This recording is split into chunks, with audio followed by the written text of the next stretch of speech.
Kanchenjunga express અકસ્માતનો report રજૂ।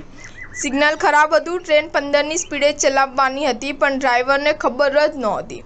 પશ્ચિમ બંગાળના દાર્જિલિંગમાં 17 જૂને કંચનજંગા એક્સપ્રેસ અને માલગાડી વચ્ચે થયેલી અથડામણની તપાસ રેલવે સુરક્ષા કમિશનરે પૂરી કરી છે। રિપોર્ટમાં કહેવામાં આવ્યું છે કે કંચનજંગા એક્સપ્રેસ દુર્ઘટના ઓટો સિગ્નલ વિસ્તારોમાં અનેક સ્તર પર ટ્રેન ઓપરેશન મેનેજમેન્ટમાં ખામી, લોકો પાયલટ અને સ્ટેશન માસ્ટર સાથે યોગ્ય સલાહના અભાવને કારણે થવાની જ હતી। રિપોર્ટ અનુસાર અકસ્માતના દિવસે ત્યાંથી પસાર થતા મોટાભાગના લોકો પાયલટને આ વાતની જાણ નહોતી કે જો ખરાબ સિગ્નલ હોય તો ટ્રેનને 15 કિલોમીટર પ્રતિ કલાકની ઝડપે દોડાવવી પડે છે।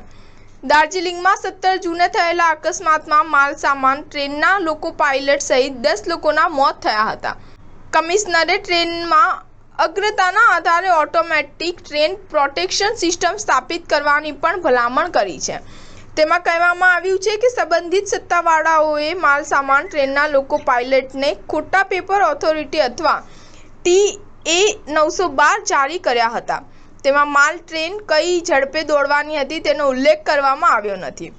તદુપરાંત goods train and Kanchenjunga express સિવાય 5 અન્ય ટ્રેનો સિગ્નલ નિષ્ફળ હોવા છતાં પ્રવેશી હતી।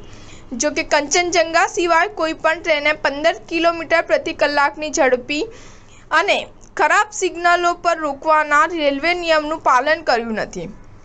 આ દર્શાવે છે કે નબળા સિગ્નલના કિસ્સામાં જારી કરાયેલા પ્રોટોકોલમાં શું કરવું તે અંગે કોઈ સ્પષ્ટતા નહોતી। સૂત્રોના જણાવ્યા અનુસાર માત્ર તપાસથી જાણી શકાય છે કે શું માલ ટ્રેનને પણ ખામીયુક્ત સિગ્નલને વધુ ઝડપે પાર કરવા માટે TA 912 આપવામાં આવી હતી કે પછી ખામીયુક્ત સિગ્નલના ધોરણનું ઉલ્લંઘન કરનાર લોકો પાયલોટની ભૂલ હતી। સ્ટાર ન્યૂઝ 7 હંમેશા સચ્ચાઈની સાથે।